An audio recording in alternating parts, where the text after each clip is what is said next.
If you run power to it, fires right up. Alright, we got a 2006 Chrysler here, right? 3.5. It's got, I think, 120,000 miles on it. Well, wouldn't start. And these are electrical nightmares on these cars, apparently. They have issues with the starter wires, the ignition switches. He already changed the ignition switch back, the switch itself, a while ago. And I wasn't getting a on, or I wasn't getting a start signal at first. See, comes on. I was getting an on position and hearing the relays tick, but I thought it was the inside part of this switch, which this part is really common on these to break right here. It's inside the cylinder, it goes inside the switch. When you turn the key, does that. That's not the problem with this one. If you are having this problem, make sure you are getting power to the pink wire with the teal stripe when the key is turned to the cranking position on the ignition switch.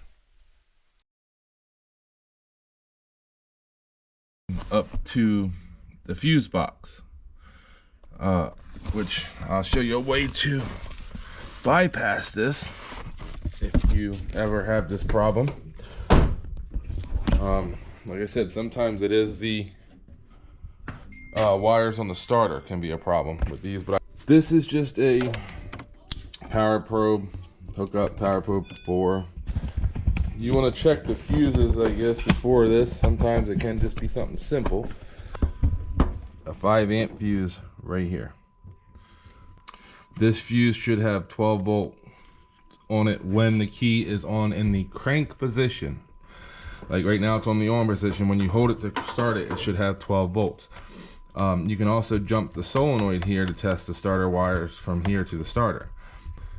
If you feed power to this fuse, this is a power probe. When I press up, it feeds power from the battery. Down will feed it ground. So it's the same as just using a jump wire from, like if you run a jumper wire from this is the battery positive to the correct lead on this 5-amp fuse here.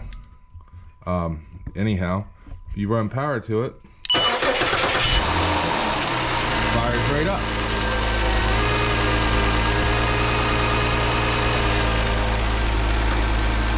Don't freak out. You just shut it off the same way with the key. Well, the key is not put where it's supposed to be right now, but see, just shut it off.